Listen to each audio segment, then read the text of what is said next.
श्रीलक्ष्मी श्रीमहालक्ष्मी क्षीरसागरकन्यका उत्तिष्ठ हरिसम्प्रीते भक्तानां भाग्यदायिनी श्रीलक्ष्मी श्रीमहालक्ष्मी क्षीरसागरकन्यका उत्तिष्ठ हरिसम्प्रीते भक्तानां भाग्यदायिनी उत्तिष्ठोत्तिष्ठ श्रीलक्ष्मी विष्णुवक्षस्थलालये उत्तिष्ठ करुणापूर्णे लोकानां शुभदायिनी उत्तिष्ठोत्तिष्ठ श्रीलक्ष्मी विष्णुवक्षस्थलालये उत्तिष्ठ करुणापूर्णे लोकानां शुभदायिनी श्रीपद्ममध्यवसिते वरपद्मनेत्रे श्रीपद्महस्तचिरपूजितपद्मपादे श्रीपद्मजातजननी शुभपद्मवक्त्रे श्रीलक्ष्मी भक्तवरदे तव सुप्रभातम्।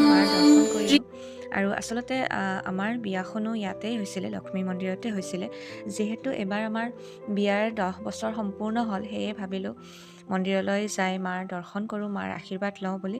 গতিকে আমি তিনিওজনে আহিলোঁ ইয়াতে সপৰিয়ালে। আচলতে বিয়াৰ কেইবছৰমানৰ পিছলৈকে আমি মন্দিৰত আহি আছিলোঁ, প্ৰতিবাৰেই পূজাত আহি আছিলোঁ। কিন্তু কিয়ান হোৱাৰ পিছত যিহেতু সি সৰু আছিলে, তাক লৈ আহিব অলপমান অসুবিধা হৈছিলে, সেইকাৰণে অহা হোৱা নাছিলে। চ' এতিয়া হয়তো আমি 6-5 বছৰৰ মূৰতহে আহিলোঁ আৰু আহি বহুত চেঞ্জিং দেখা পালোঁ। মন্দিৰটো মানে আগতকৈ বহুত ধুনীয়াকৈ বনাইছে আৰু বহুত ভাল লাগিছে।